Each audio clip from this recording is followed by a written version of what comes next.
Hey guys, it's Fletch here with another Fletch Talks video, and this video is going to centre around one game in particular that's taking place this weekend. Now, I know there's a load of other Premier League games and other games elsewhere of the Premier League that are taking place that are just as exciting, but this game is different because this game sees the first real piece of silverware of the 2018-19 season be awarded to one of two teams. And that silverware in question is the Carabao Cup. Now, in the past, I have made a few tweets and a few videos on this competition, basically stating my opinion that I don't believe we need this competition anymore in the English game. I've also compared it to the FA Cup as part of the argument. But this should be a great final nonetheless. This should be a very interesting final between two teams who are pretty big in England, but you wouldn't know because many people are suggesting that there's one very clear favourite and the other is a bit of an underdog. The two teams competing for the trophy are Manchester City and Chelsea. And City are not just defending the Premier League trophy this year, they're also defending this exact competition. And if the meeting these two teams had a few weeks ago is anything to go by, and any indication of where the trophy will end up come the end of the game, then City are in a very good and very strong position to not only win this competition back-to-back, but also win it for a sixth time. I'm of course making reference to the infamous 6-0 victory that Manchester City dealt Maurizio Sarri's Chelsea, the absolute thrashing that Pep Guardiola's side dealt to the Blues. It was a night, of course, that Sergio Aguero stole the show with his incredible hat-trick. There was a brace from Raheem Sterling in there as well, and even a goal himself for Ilkay Gundogan. But it was really the aftermath that slightly overshadowed the result, I feel. And it was, of course, the added fuel to the fire that it gave the speculation surrounding Maurizio Sarri's future at Chelsea. This is a man, of course, who took over from Antonio Conte last summer at Chelsea, at Stamford Bridge. And with the history of Chelsea, and with the way that Chelsea's season has kind of come off the rails a bit in recent months, and the wheels have sort of come off their campaign. Of course, questions were starting to be asked about the Blues manager's future, whether he would still be at the club by the end of the season. And like I said, with the history of Chelsea, it seemed just a question of when that was going to happen.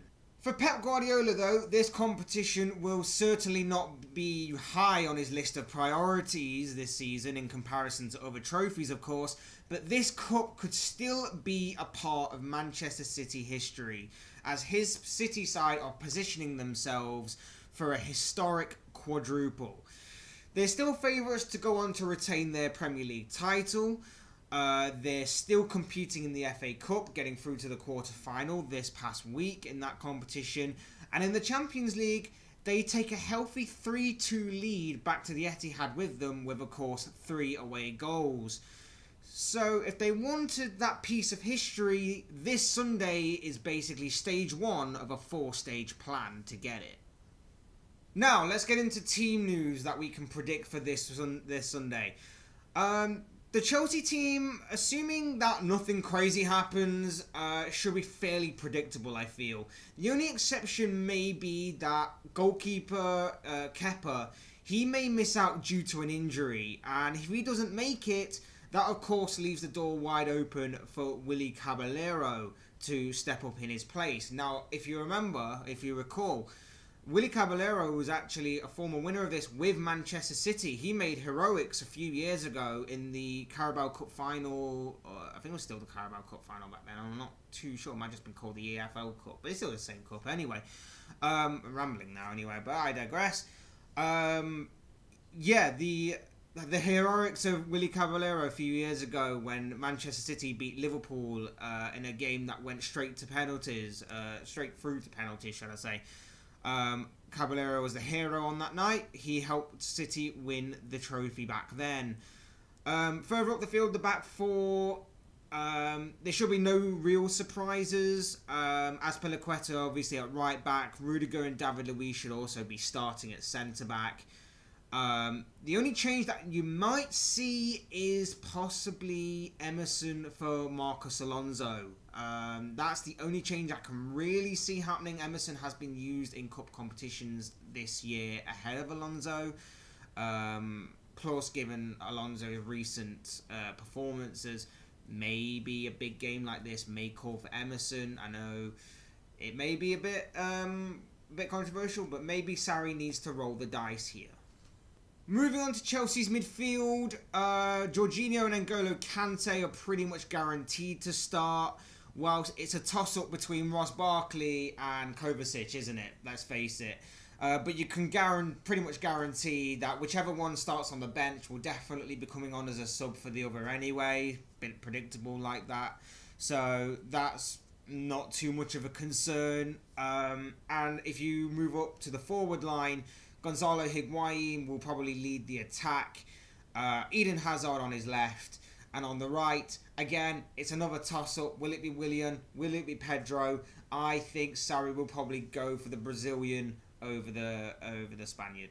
Now, I was saying that it's fairly predictable stuff from Sarri, but do we really expect anything less?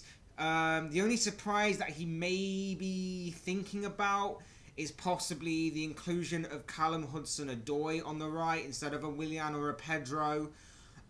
He could also be looking at maybe Ruben Loftus-Cheek in the midfield rather than Barkley or Kovacic. They're very unlikely things to occur in this game, but as I said with the whole Emerson thing before, I think if you're Sarri and your job is pretty much on the line as it says he is, maybe you got to roll the dice, like I said. Maybe you got to take a gamble on them two to give something fresh, give some fresh ideas, and who knows, maybe the gamble may pay off. Now, as for City, they came out of midweek's Champions League game pretty much unscathed and have numerous options to keep things fresh and interesting for Chelsea. We can guarantee though that Ederson will probably be starting in goal and Kyle Walker will be at right back. But the centre-back pairing could be interesting. You have to think Nicolas Otamendi will probably be starting, but if John Stones doesn't make it fit for the game, Vincent Kompany could return to the starting lineup. His timely return from injury could mean that he starts alongside Otamendi, and I'm sure his experience will be very much a helpful boost for City and Pep Guardiola. And of course, I believe Emerick Laporte is likely to continue his role at left back. Moving up the pitch, the ever-present and reliable Fernandinho will more than likely be starting with Kevin De Bruyne and either Ilkay Gundogan or David Silva in that central midfield area. And it's likely that on the right wing, we may see Bernardo Silva. It could also be Raheem Sterling. This is the good thing about City's wingers. They're interchangeable. We could see Bernardo Silva on the right, or we could see Raheem Sterling. And on the left, we still could see Sterling, but we could also see Leroy Sané as well. But of course,